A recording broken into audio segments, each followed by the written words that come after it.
Hace justo una semana, un viernes como hoy, estábamos en la universidad acá vecina de Canterbury hablando de Jorge Luis Borges, el argentino. Fue la Casa de Argentina quien lo organizó. Pudimos escuchar a la doctora Gwendolyn Díaz. Fue una charla muy interesante. Aprendimos cosas de Jorge Luis Borges que no aprende uno en los libros. Y hoy, una semana después, estamos aquí festejando, homenajeando a Antonio Machado, otro gran poeta, esta vez español y esta vez en la Casa de España.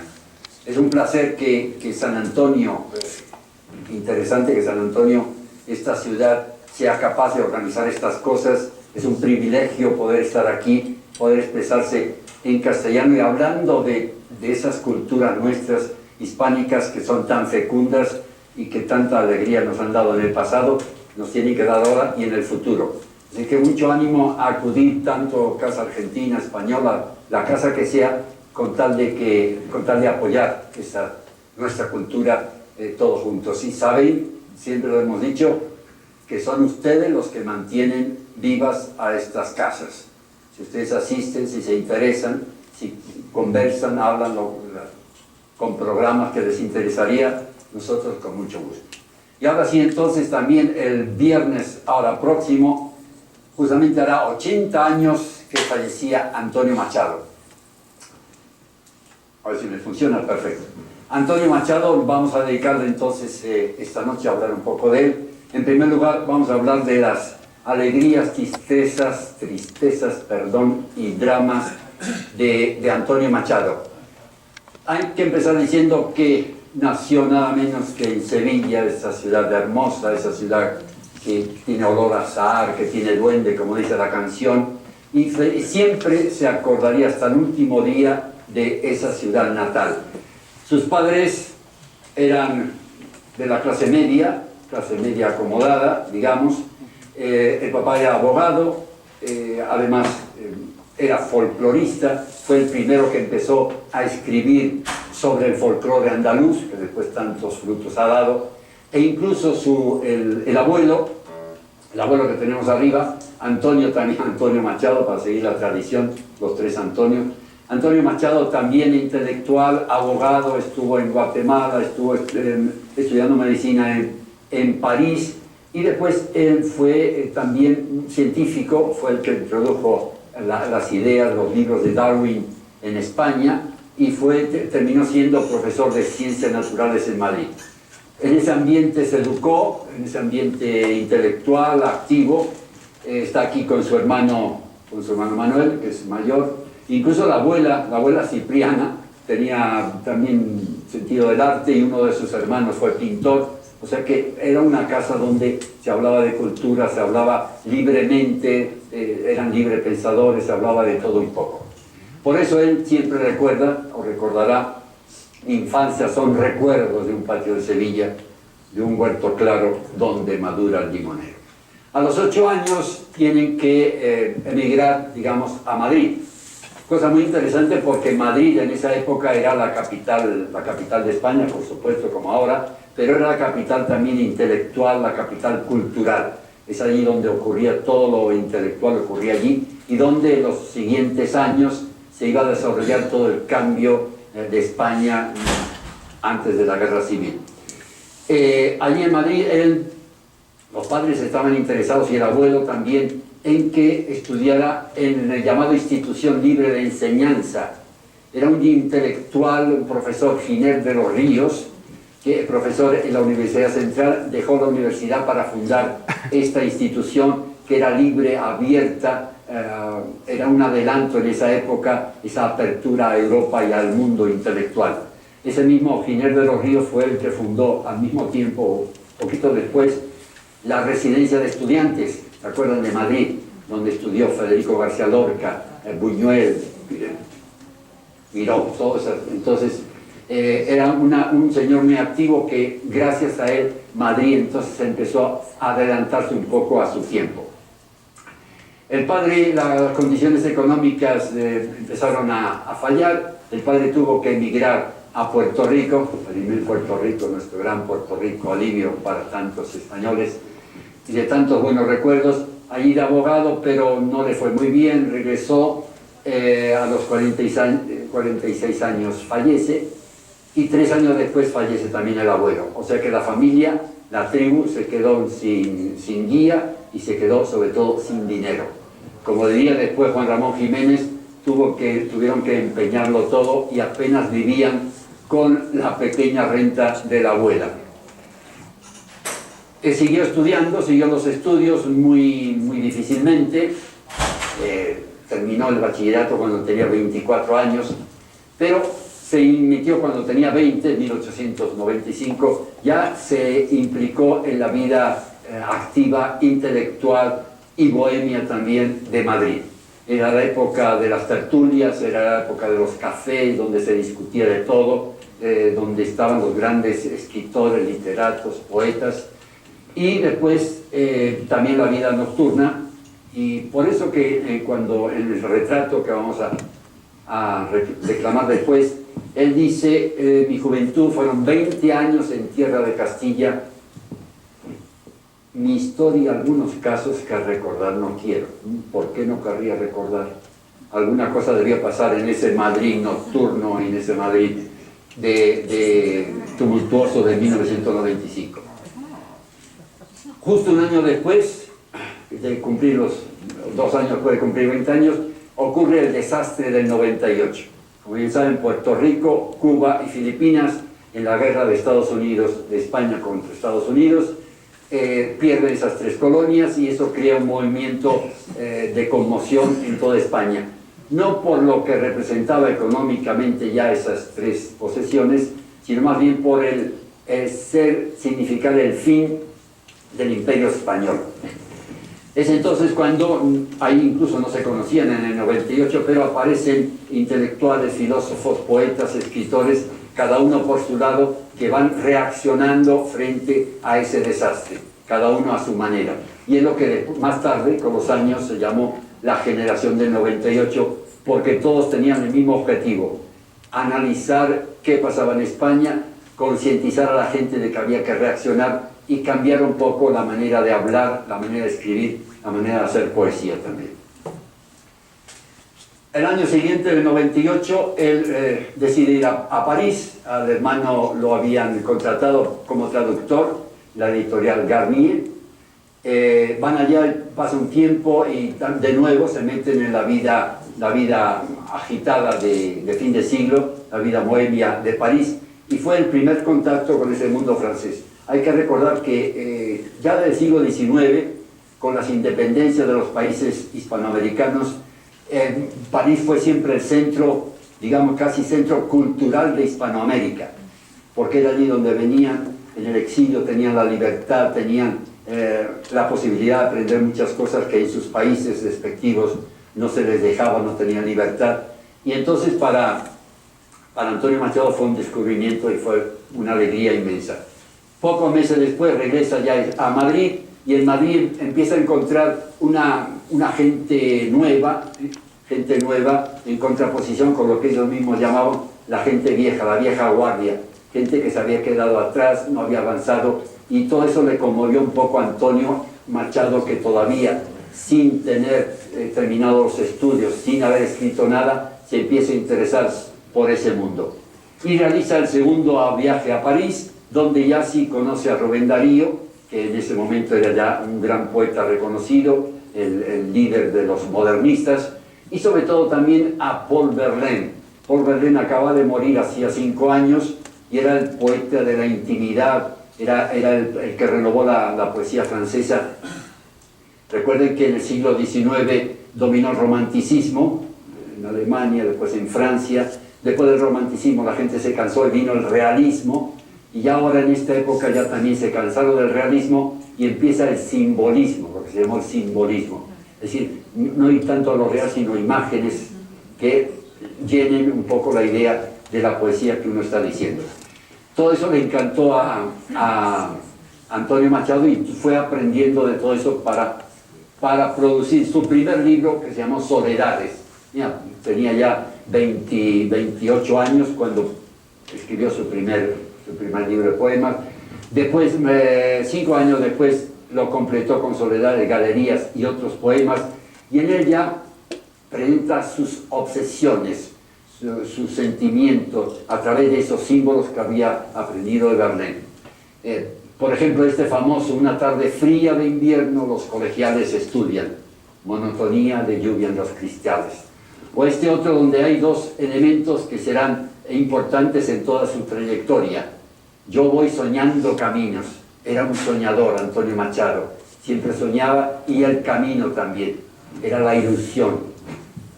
¿Y a dónde el camino irá? Que fue también otra incógnita suya, que siempre se interrogaba, se pensaba: ¿y qué es la vida, la muerte? ¿Qué significa la muerte? ¿Qué significa el vivir? Todo eso ya empieza en este libro Soledades, y aprovecha también lo que las creencias populares, el sentimiento popular. Por ejemplo, en sus poesías incluye esto que todo el mundo decía desde muy antiguo: en el corazón tenía la espina de una pasión, logré arrancármelo un día, ya no siento el corazón. Eso refleja un poco lo que era el sentimiento de Antonio Machado. Y ahí entonces ya tenía 31 años, avanzadito, es cuando publica su retrato. Y dice que él era famoso, ya saben, entre los pintores, los autorretratos. Y todos los grandes pintores, Rembrandt, Velázquez, Murillo, todos tenían que reflejar un poco, presentar al público cómo se veían ellos mismos. También en poesía, en literatura, por ejemplo, Cervantes tiene este que veis aquí, de nariz aguileña, etc.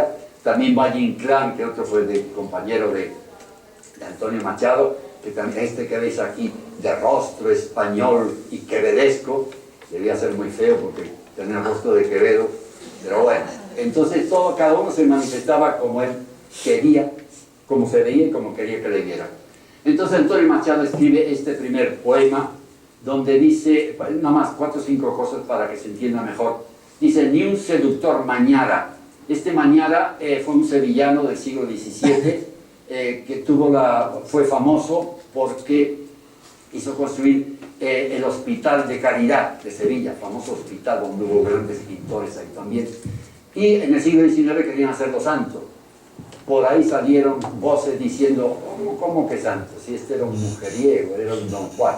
Entonces la cosa se quedó ahí, nadie dijo nada, se apagó. Y ellos dos, los hermanos, como veremos después, hicieron una obra de teatro que se llama Juan de Mañara, recordando a este personaje. Ni un seductor Mañara, ni un bradomín-sido. Este bradomín ya era un personaje inventado por Valle Inclán en sus sonatas, y él lo definía así. Era el marqués, dice: es feo, era un Don Juan, feo, intelectual y católico. Ya con eso lo acabo. Después, en otro momento dice: tengo en mi sangre, tengo en mis venas gotas de sangre jacobina. Como saben bien, los jacobinos fue uno de los grupos revolucionarios de la Revolución Francesa, 1789, y eran los que pedían, eran republicanos, pedían la unidad del Estado, querían que Francia no se disolviera, eran muy enérgicos, muy duros. Él dice que tiene sangre jacobina, pero mi verso fluye de manantial sereno. O sea, que él era jacobino, republicano, pero no revolucionario, era hombre tranquilo. Dice: mi torpe aliño indumentario. Normalmente decimos aliñamos en la cocina, aliñamos la ensalada, las comidas, pero también quizás hoy día se utiliza poco. El aliño también es como va uno vestido, la manera de presentarse. Entonces él no se preocupaba mucho de cómo iba presentado, y por eso dice mi torpe aliño indumentario, no se preocupaba por eso. Cuando ella dice: también recibió la flecha que me asignó Cupido, y amé cuanto ellas pueden tener de hospitalario. Ellas está reflejando a las mujeres, pero dice cuando ellas pueden tener de hospitalario, o sea que él no se sentía ni mucho menos Don Juan, sino que eran ellas las que lo querían a él. Por eso dice que él aprovechaba la hospitalidad de las mujeres en ese sentido. Y después la última que me encanta eso, y cuando llega el día del último viaje, y el lecho en donde yago, esa palabra tan linda de yacer, se está desapareciendo el lenguaje, pero el lecho donde Yago, no dice uno, Yago viendo la televisión, ¿no? Como que pega medio feo, pero él dice, el lecho en donde Yago es palabra que le queda perfecto ahí. Entonces vamos a intentar recitarlo, este retrato. Sí, sí, sí, ahora 1, 2, 3. ¿Sí?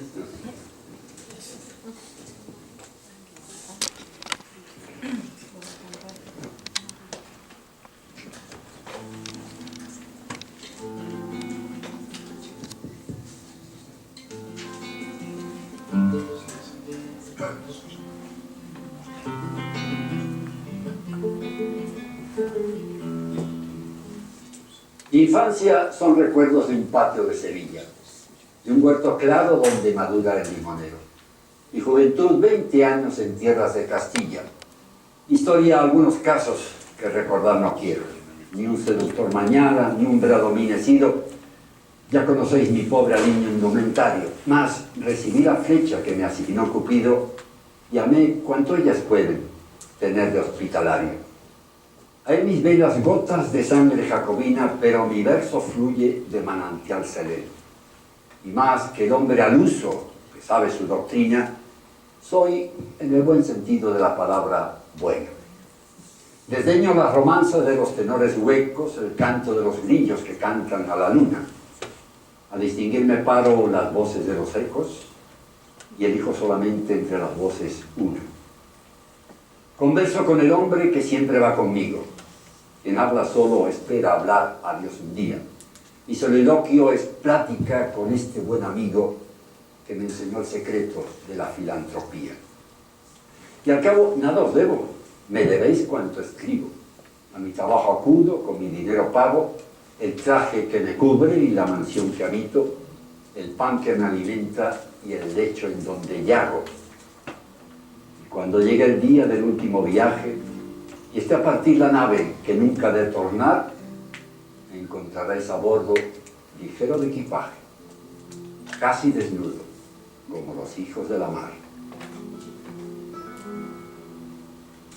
Este es entonces el retrato, cómo se manifiesta Antonio Machado, y dijimos que es a los 31 años, pero durante toda su vida se mantuvo así. Era un hombre bueno, introvertido, no atendía a las lisonjas, criticaba a los que presumían, a la vanidad vana, como él decía, y mantuvo siempre ese equilibrio personal. Ese es el retrato entonces que le hizo Joaquín Sorolla, justo en 1918, un retrato que pueden ustedes admirar en Nueva York, ¿sí? Se lo mandaron a Sorolla, lo hizo para el Hispanic Institute en Nueva York, donde lo pueden ver. Tenía que hacer algo porque la poesía no podía mantenerse, entonces el amigo Giner de los Ríos, el profesor y director, le recomendó que se presentara a oposiciones de profesor de francés. ¿Se imaginan en esta época profesor? A mí me tocó en los años 50, también profesor de francés en el primer año de bachillerato. En España, francés era el primer año porque era la lengua que se estudiaba. Todavía inglés no aparecía, me apareció un poco después, pero todavía no se estudiaba, era el francés, por el contacto con Francia, por ser Francia, por el idioma diplomático, en fin, porque era el francés el idioma que más se podía desarrollar la gente. Y claro, el ser un profesor en el instituto, niños de 11 años que todavía no sabían hablar bien español, y ser profesor no era uno de los puestos más privilegiados en el instituto. Lo más que terminábamos era aprendiéndonos lo de Fred Jacques y lo de Bonjour y nada más. Alouette, Jean-Jean Alouette salía, pero de eso no salíamos, y me imagino que el buen Antonio no debía enseñar mucho más. En todo caso era muy bueno con los alumnos porque él mismo reconocía que nunca dio un suspenso. Lo peor que daba era o un aprobado, o un aprobadillo, o un aprobadejo. Vamos a ver. En todo caso, allá en Soria, Machado del París simbolista o del Madrid bohemio, yo paso un Machado más preocupado por la gente, más preocupado por el porvenir de España, un hombre diferente, además en tres aspectos: en el aspecto profesional, en el literario y en el sentimental. En el aspecto profesional, porque, bueno, consiguió un trabajo, ya podía mantenerse, no era un trabajo excelente, no ganaba mucho, pero bueno, se podía mantener. En el aspecto literario, porque Soria le ofreció un tema extraordinario de meditación, de introspección y para reflejarlo en poesías. 5 años en Soria me orientaron mis ojos y mi corazón hacia lo esencial castellano. Y es que esa tierra de Soria era donde nace el Duero, el gran río de poetas y el gran río de la economía española. Es el sitio también donde se supone que el romance de Mío Cid se empezó a crear, donde se desarrollaron las leyendas de los 7 infantes de Lara. O sea que era una región con mucho fondo, ofrecía mucha cosa. Aparte del aspecto ecológico, del aspecto de parques, bosques, el mismo río Duero que hemos dicho, por lo que dicen que, claro, que fue uno de los primeros ecologistas españoles, Antonio Machado. Ahí entonces se empieza a tomar de esa tierra elementos que después completaría en todas sus poesías. Cuando le concedieron Soria, le concedió ya en el año 1935, lo llamaron para invitarlo y concederle ser hijo de la ciudad. Él dijo ante ellos que él no le debía nada, que lo único que él les debía a ellos es el haber aprendido en ella, en Soria, a sentir a Castilla, que es la manera más directa de sentir España. Había en Soria una casa de huéspedes, ya saben que era popular en España, aquí en México también, esa casa de huéspedes donde generalmente personas ya retiradas, parejas que reciben en su casa a varias personas, médicos o que empiezan a trabajar, profesores, etc. Y entró en la casa de huéspedes de Isabel Cuevas y Ceferino Izquierdo. Y ahí fue entonces otro gran descubrimiento, que fue el primer gran amor de su vida. Esta pareja tenía una niña de 12, 13 años cuando llegó Antonio a esta casa de huéspedes. Empezaron a tratarse como familia, todos, en la casa de huéspedes, y cuando ya tenía ella 14 años, pues sintieron que tenían una correspondencia y se enamoraron. Habló con la madre, dijo que bueno, que cómo no, que perfecto, nada más que tenía que esperar hasta los 15 años, mayoría de edad, para casarse. Y así en efecto fue. En la iglesia Santa María la Mayor de Soria, un serio y desaliñado profesor de 34 años ya y una frágil y delicada niña de 15 se casaron. Hubo cierto escándalo en algunas personas, pero después la cosa pasó normal porque vieron que no hacían nada malo, se entendían bien, formaban una linda pareja. Y él, claro, escribe, Antonio Machado: guardo el recuerdo de mi breve matrimonio con una mujer a la que adoré con pasión. Ese fue el primer y gran amor de Antonio Machado, apasionado. Un año después de estar casados, fueron a París, de nuevo París, el gran centro cultural e intelectual de la época. Allí entonces fue unos momentos de gran felicidad, porque visitaron museos, estuvieron en contacto con otros personajes del momento, como Rubén Darío, que ya estaba consagrado. Incluso salieron con la esposa Francisca López, que era la compañera de Rubén Darío, y también pudo asistir a las clases del filósofo Bergson. Era el francés, y también eso influyó mucho en él, porque Henri Bergson era el filósofo de la intimidad, era la retrospección de las cosas, era el análisis personal, era la imaginación productiva. Todo eso le influyó en ese sentimentalismo interior, influyó después para sus poesías, él lo reconoció. Y ya después en esa época, al final, ya publica Campos de Castilla. Campos de Castilla empezó llamándolo de Tierras de España, después cambió el más lindo nombre, Campos de Castilla, y es donde empiezan las famosas poesías de caminantes, no hay camino, se hace camino al andar, en fin, todo ese poemario hecho de proverbios y de cantares. Y justamente él explica, pensé que la misión del poeta era inventar nuevos poemas de lo eterno humano. O sea que no son poesías que no dicen nada, sino en lo eterno humano, lo que todo el mundo piensa. Por eso que su poesía, he visto en internet a un japonés recitando el poema de un olmo viejo y te emociona.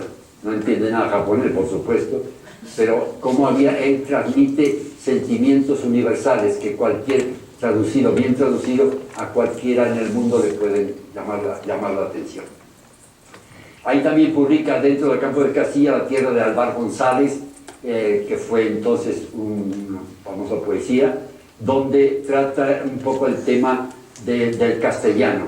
Es un padre, Álvar González, tiene 3 hijos, 2 de ellos se casan y quieren que ya le reparta la herencia, como no le reparte, lo asesinan.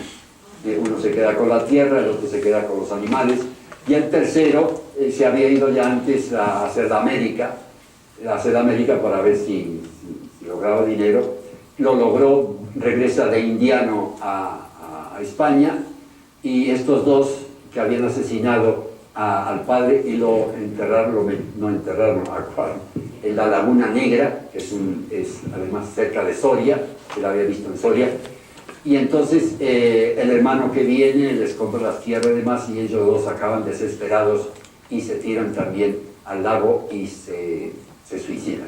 Un poco para explicar cómo era el sentimiento de la tierra, que la tierra hay lo bueno y lo malo, hay gente buena, pero hay Abeles, pero también hay Caínes que matan y que terminan con la vida de los demás. Tuvo un famosísimo entonces Campos de Castilla, fue el gran libro de él y sigue siendo uno de los grandes libros de él. Y sucedió también la tragedia. Estando en París, un día que justo iban a hacer una excursión a Bretaña, ella empieza a torcer y escupe sangre, y entonces le detectan tuberculosis. Viene rápidamente a Soria, que el clima era mejor, pero después de 2 o 3 meses fallece, y fue terrible para Antonio Machado. Se imaginan, apenas gozó 2 años y medio de esta felicidad extraordinaria cuando ella se muere, y él escribía entonces: Señor, ya me arrancaste lo que yo más quería. Oye otra vez, Dios mío, mi corazón clamar. Tu voluntad se hizo, Señor, contra la mía. Señor, ya estamos solos, mi corazón y el mar. Interesante que no reclama contra Dios, no protesta, no se queja, no le grita a Dios. No, acepta resignado eso. Pero ese Dios extraordinario que él siente, más que Dios diría Jesús, la imagen de Jesús, como veremos después. Le va entonces, ya no soporta más Soria, y decide entonces pedir el traslado y se va a Baeza. Baeza está en Jaén, y ahí sigue como profesor también de francés. Son 7 años que pasa ahí de tristeza, de aflicción, porque claro, después de perder a su esposa, los momentos que vive son terribles, además por la situación de Baeza. Baeza era una región, como dijimos, del norte de Jaén, una región de olivos, había gente con mucho dinero y mucha gente pobre, trabajadores. Entonces es ahí donde él sufre viendo esa situación. Y al mismo tiempo están ocurriendo cosas muy importantes en la Europa y en el mundo. Recuerden que estamos del 12 al 19, es ahí cuando la Primera Guerra Mundial, 14-18, es ahí también la Revolución Rusa, es ahí la Internacional Socialista. Todo eso le está afectando. En España estamos todavía con el rey Alfonso XII, hay problemas, la situación está muy dura, y él todo eso lo está sufriendo allá sin poder reaccionar mucho. Se queja entonces de que en Baeza llama a la Salamanca andaluza, pero apenas el 30% de la gente habla. Y sobre todo critica a estos señoritos que hay en Baeza y en toda Andalucía, el famoso señorito andaluz, al que le dedica entonces un poema.